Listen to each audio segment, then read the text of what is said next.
ನಮಸ್ಕಾರ ಪ್ರೀತಿಯ ಬಂಧುಗಳೇ, ಆಧ್ಯಾತ್ಮ ಪ್ರಪಂಚಕ್ಕೆ ಸ್ವಾಗತ. ಭಗವದ್ಗೀತೆ ಅಧ್ಯಾಯ 4 ಜ್ಞಾನಯೋಗ. ಶ್ಲೋಕ 19. ಯಸ್ಯ ಸರ್ವೇ ಸಮಾರಂಭ ಕಾಮಸಂಕಲ್ಪವರ್ಜಿತ ಜ್ಞಾನಾಗ್ನಿ ದಗ್ಧ ಕರ್ಮಾಣಂ ತಮಾಹು ಪಂಡಿತಂ ಬುಧ. ಮಾಡುವ ಬಯಕೆ, ಪಡೆಯುವ ಬಯಕೆಗಳನ್ನು ತೊರೆದು ಎಲ್ಲ ಕರ್ಮಗಳಲ್ಲೂ ತೊಡಗುವವನು ಅರಿವಿನ ಬೆಂಕಿಯಿಂದ ಕರ್ಮಗಳನ್ನು ಸುಟ್ಟವನು ಬಲ್ಲವರು ಅಂಥವನನ್ನು ಪಂಡಿತ ಎನ್ನುತ್ತಾರೆ. ನಮ್ಮ ಜೀವನದ ತೊಡಗುವಿಕೆಯ ಹಿಂದೆ ಒಂದು ಕಾಮನೆ, ಸಂಕಲ್ಪ ಇರುತ್ತದೆ. ನಾನು ಸುಖ ಪಡಬೇಕು, ನನ್ನ ಮನೆ ಮಂದಿಯನ್ನು ಸುಖವಾಗಿಡಬೇಕು ಎನ್ನುವ ಕಾಮನೆ. ಇದಕ್ಕಾಗಿ ಇನ್ನೇನೋ ವಿಧಾನವನ್ನು ಅನುಸರಿಸುತ್ತೇವೆ. ಇದು ಪ್ರತಿಯೊಂದು ಕ್ರಿಯೆಯ ಹಿಂದೆ ಮನುಷ್ಯನನ್ನು ಕಾಡುವ ಸಮಸ್ಯೆ. ತನ್ನ ಬಯಕೆಯ ಈಡೇರಿಕೆಗಾಗಿ ನಮ್ಮನ್ನು ನಾವು ತೊಡಗಿಸಿಕೊಳ್ಳುತ್ತೇವೆ.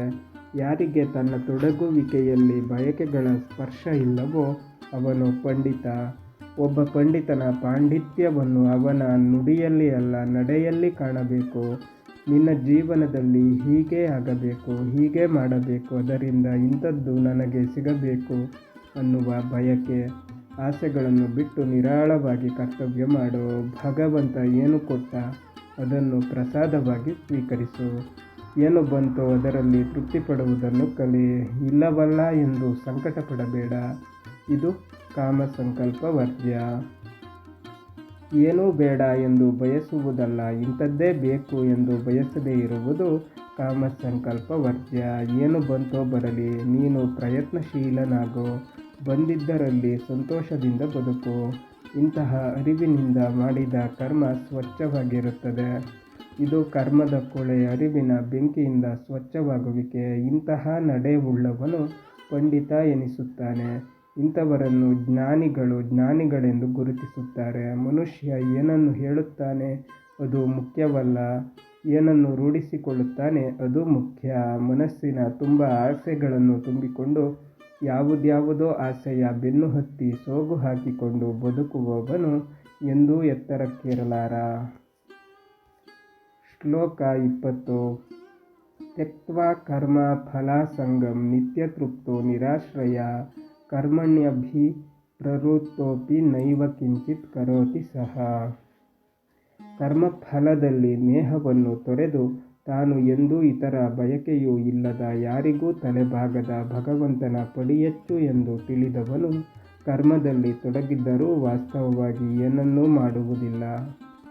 ಕೆಲವರಿಗೆ ಅದು ಬೇಕು ಇದು ಬೇಕು ಎನ್ನುವ ಆಸೆ ಇರುವುದಿಲ್ಲ, ಆದರೆ ಬಂದಾಗ ಖುಷಿಯಾಗುತ್ತದೆ. ಕರ್ಮಫಲದಲ್ಲಿ ಅತಿಯಾದ ಸ್ನೇಹ ಒಳ್ಳೆಯದಲ್ಲ.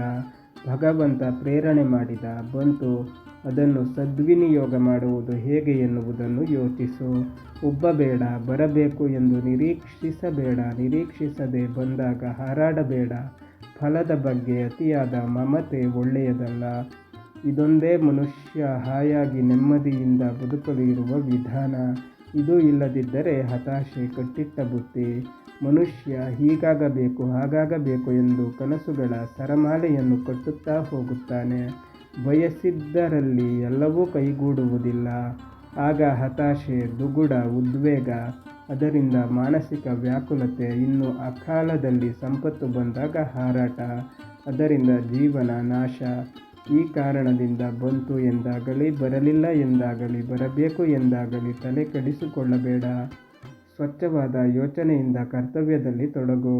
ಎಂತಹ ಪರಿಸ್ಥಿತಿಯಲ್ಲೂ ಸಂಯಮ ಇರಲಿ. ಈ ರೀತಿ ನಿನ್ನ ಮನಸ್ಸನ್ನು ತರಬೇತಿಗೊಳಿಸು ಎಂದಿದ್ದಾನೆ ಕೃಷ್ಣ. ಇದು ಕೃಷ್ಣನ ಮನಃಶಾಸ್ತ್ರ.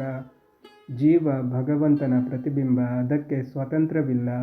ಬಿಂಬ ಮಾಡಿಸಿದಂತೆ ಪ್ರತಿಬಿಂಬ. ಭಗವಂತ ನಿತ್ಯತೃಪ್ತ, ಆತನಿಗೆ ಅತೃಪ್ತಿ ಇಲ್ಲ. ಹಾಗೆ ನಾವು ಅತೃಪ್ತಿ ಇಲ್ಲದೆ ಇರುವುದನ್ನು ಕಲಿತುಕೊಳ್ಳಬೇಕು. ಯಾವುದೋ ಒಂದು ಆಸೆ ಈಡೇರಿಸಿಕೊಳ್ಳುವುದಕ್ಕಾಗಿ ಎಷ್ಟೋ ಜನರ ಹಿಂದೆ ಬಾಲ ಅಲ್ಲಾಡಿಸಿಕೊಂಡು ಸ್ವಾರ್ಥ ಮನಸ್ಸಿನಿಂದ ಬದುಕುವುದು ಜೀವನವಲ್ಲ. ಯಾರ ಆಶ್ರಯವೂ ಇಲ್ಲದಿರುವ ಭಗವಂತನ ಪ್ರತಿಬಿಂಬವಾದ ನಿನಗೆ ಅತೃಪ್ತಿಯ ಬದುಕೇಕೆ? ಭಗವಂತನಂತೆ ನಿರಾಶ್ರಯನಾಗು. ನಿನಗೆ ಸದಾ ಭಗವಂತನ ಆಶ್ರಯವಿದೆ ಎನ್ನುವ ಸತ್ಯವನ್ನು ಅರಿತು ಬಾಳು. ಹೀಗೆ ಬದುಕುವ ಮಾನವ ಕರ್ಮದಲ್ಲಿ ತೊಡಗಿದ್ದರೂ ಕೂಡ ಏನನ್ನೂ ಮಾಡುವುದಿಲ್ಲ. ಏಕೆಂದರೆ ಭಗವಂತ ಎಲ್ಲವುದಕ್ಕಿಂತ ಮೇಲಿದ್ದಾನೆ ಎನ್ನುವ ಮರ್ಮವನ್ನು ಆತ ಅರಿತಿರುತ್ತಾನೆ. ಇದಕ್ಕೆ ಇನ್ನೂ ಹೆಚ್ಚಿನ ವಿವರಣೆಯನ್ನು ಮುಂದಿನ ಶ್ಲೋಕಗಳಲ್ಲಿ ಕಾಣಬಹುದು. ಬಂಧುಗಳೇ, ಭಗವದ್ಗೀತೆ ಮುಂದುವರಿಯುತ್ತದೆ. ಅಲ್ಲಿಯ ತನಕ ನಮ್ಮ ಚಾನಲನ್ನು ನೋಡ್ತಾ ಇರಿ. ಎಲ್ಲ ವಿಡಿಯೋಗಳನ್ನು ನೋಡಿ, ಶೇರ್ ಮಾಡಿ, ಲೈಕ್ಸ್, ಕಮೆಂಟ್ ಮಾಡಿ, ಹಾಗೆ ಚಾನಲನ್ನು ಸಬ್ಸ್ಕ್ರೈಬ್ ಮಾಡೋದು ಮರಿಬೇಡಿ.